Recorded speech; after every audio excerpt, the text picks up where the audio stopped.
आज बन रहा है जी बहुत ही मज़ेदार, बहुत ही टेस्टी मलाई पालक का सालन।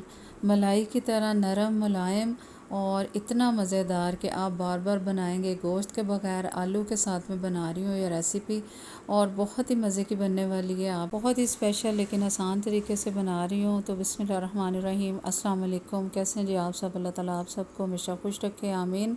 तो सबसे पहले आज की बात, मज़लूम की आह से डरो, और किसी के साथ भी जुल्म और ज़्यादती करने से डरना चाहिए, क्योंकि ज़ालिम की रस्सी ज़रा दराज ज़रूर है, लेकिन अल्लाह ताला एक दिन उसकी रस्सी को खींचते हैं और उसकी पकड़ होती है।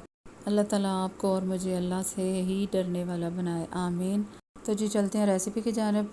अब यहाँ मैंने प्रेशर कुकर के अंदर हाफ़ कप ऑयल डाल दिया, एक का प्याज स्लाइस करके उसको गोल्डन कर लिया, और लहसुन, सुरख मिर्च और सब्ज़, ये तीनों फ्रेश हैं, इनको पीस लिया। और थोड़ी सी गट्ठी एक पालक की है मेरे पास, और 2 अदद आलू हैं, ये मैंने धो के साफ़ कर लिए हैं। और यहाँ पर जो प्याज हमने गोल्डन कर लिया था उसके अंदर ये सारी चीज़ें मैंने पीस के रखी थी, लहसुन और सुरख मिर्च और सब्ज़ मिर्च, ये तीनों चीज़ें इसमें डाल दी हैं। थोड़ी सी हल्दी भी डाल दी है, और थोड़ा सा इसमें पानी शामिल करके इसको बस अच्छी तरह से भून लेंगे।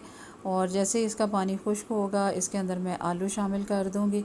और यहाँ पर मैंने इसके अंदर 2 आलू भी काट के डाल दिए हैं, इनको अच्छी तरह से भून लेना है। यहाँ पर आलू को बहुत अच्छी तरह से मैं भून रही हूँ। आलू को कवर कर देंगे थोड़ी देर के लिए, ताकि इसका पानी जो है वो खुश्क हो जाए और इन पे अच्छा सा थोड़ा सा कलर आ जाए।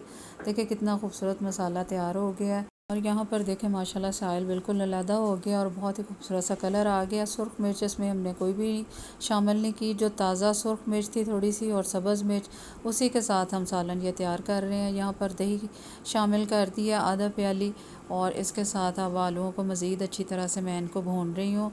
और इसके साथ अब मैंने इसमें पालक शामिल कर दी, एक छोटी सी गट्ठी, और इन सब चीज़ों को इकट्ठा कवर करके मैं पकाऊंगी।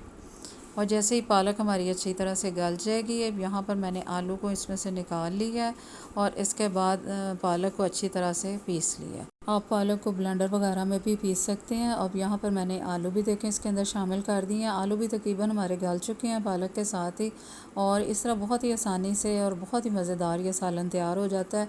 यहाँ पर मैंने एक खुले मुँह वाली कढ़ाई में अब ये सालन निकाल लिया है, और इसका पानी थोड़ा सा हम खुश्क करेंगे। अब इस टाइम पर दूध की मलाई को अच्छी तरह से फेंट के मैंने इसके ऊपर डाल दी है, और इससे जायका बहुत ही शानदार बनता है पालक का। और आप क्रीम भी इसमें शामिल कर सकते हैं। अब इसके साथ एक स्पेशल तड़का जो मैं इसको लगाऊंगी, देसी घी ले लिया 2 चम्मच, और इसके अंदर थोड़ा सा अदरक डाल के बारीक बारीक काट के मैंने वो डाल देना है, और उसका तड़का बना के इस पालक के ऊपर लगाऊंगी। बहुत ही शानदार, आप लोग भी ट्राई कीजिएगा। बहुत ही ज़बरदस्त ये पालक का सालन बन के तैयार होता है, मलाई वाला और मलाई के जैसे जायके वाला, बहुत ही ज़बरदस्त और टेस्टी बन के तैयार हो गया। यहाँ पर देखें मैंने तड़का भी लगा दिया।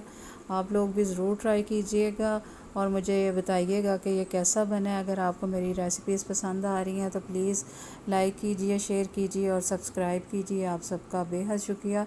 यहाँ पर मैंने मेथी डाल दिया, थोड़ा सा गरम मसाला डाल दिया, और मेथी डालने से इसकी खुशबू और जायका लाजवाब हो जाता है। बहुत ही ज़बरदस्ती खुशबू आ रही है। बेहतरीन सालन हमारा तैयार हो गया है। आप लोग भी ज़रूर ट्राई कीजिएगा और मुझे दुआ में याद रखिए। आप सब हमेशा खुश रहें। अल्लाह हाफ़िज़।